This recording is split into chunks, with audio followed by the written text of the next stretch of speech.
আজ 3 জানুয়ারি আর আমরা যাচ্ছি ওয়াশিংটন ডিসি। আর তার জন্য রাস্তায় তো খিদে পাবেই, তাই একটু ওইদিকে চাউমিন, এইদিকে একটু ডিম সিদ্ধ, একটু কাবাব আর স্যান্ডউইচ সব প্যাক করে নিয়ে দুপুর বেরিয়ে গেলাম। আমাদের ফ্লাইটটা যদিও 1 ঘন্টা লেট ছিল, তাই একটু দেরি করেই বেরিয়েছি আমরা। তারপর 3:30 নাগাদ বেরিয়েছিলাম, 4টের ভেতর পৌঁছেও গেছি।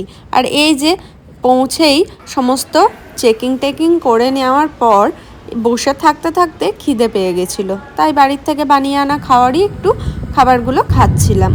তারপরে দেখতে দেখতে ফ্লাইটে চেপেও গেলাম, আর 2.5 ঘন্টার মধ্যে আমরা ওয়াশিংটন ডিসি পৌঁছেও গেলাম। এই যে ওয়াশিংটন ডিসির এয়ারপোর্ট আমরা চলে এসেছি। তারপর লাগেজটা কালেক্ট করে আমরা উবেরের জন্য ওয়েট করছিলাম। উবেরটা বুক করা ছিল, প্রায় 5 মিনিটের মধ্যেই উবেরও চলে এলো। এবার আমরা এই যে আমাদের এয়ারবিএনবি বুক করা ছিল, তো সেখানেই আমরা এসে ঢুকলাম। আর আমাদের এখানে পৌঁছাতে 10টা বেজে গেছিলো রাত্রি। আমি এই এয়ারবিএনবিটার পুরো রিভিউ আপনাদের নেক্সট ভিডিওতে অবশ্যই দিয়ে দেব, আর আপনাদেরও দেখাবো এয়ারবিএনবিটা কীরকম। তো যাই হোক, এখানে দেখলাম মোটামুটি সব কিছুই রয়েছে। ওরা কিছু ওয়েলকাম স্ন্যাক্সও রেখেছিল, সেগুলোই আমরা খাচ্ছিলাম। আর এটা ছিল আমাদের বেডরুম।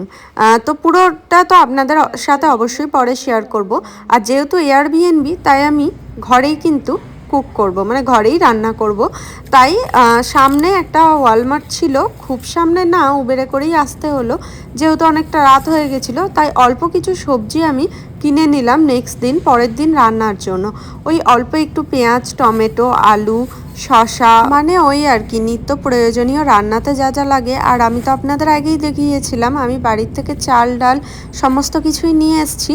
আর অবশ্যই করে কাঁচা লঙ্কাটা আমি বাড়ির থেকে এনেছিলাম, কারণ আমি জানি ওয়ালমার্টে কিন্তু কাঁচা লঙ্কা পাওয়া যায় না, তাই কাঁচা লঙ্কাটা আমি বাড়ির থেকে নিয়ে এসেছিলাম। আর অল্প কিছু আমি এখান থেকেও তুলে নিয়েছি। তারপর দেখলাম ওয়াশিংটন ডিসিতে কিন্তু জিনিসপত্রের দাম বেশ সস্তা, কারণ আমি আপনাদের দেখাচ্ছি একটু পরে। তার আগে এখান থেকে কলাটা তুলে নিলাম।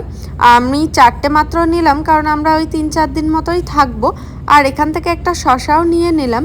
আর জিনিসপত্রের দাম দেখলাম আমরা যেখানে থাকি সেখানকার থেকে অনেক কম। এই যে দেখুন, এইটার কারণে বলছিলাম, এত বড় একটা ব্রোকলি প্রায় দেখতেই পাচ্ছেন $2-এরও কম, 1.97, যেটা কিন্তু সত্যিই খুব সস্তা। মাশরুমটাও কিন্তু খুব সস্তা ছিল, 1.76। তো যাই হোক, সমস্ত কিছু কেনাকাটি হয়ে গেছে। আর কেনাকাটি করতে করতে রাত্রে 11টা বেজেও গেছে। তো চলুন, উবের আসছে রাস্তাতে, এবার আমরা যাব বাড়ির দিক। তো আজকের মতো এটুকুই। কে কোথার থেকে আমার ভিডিওটা দেখছেন কমেন্ট বক্সে জানাতে কিন্তু ভুলবেন না।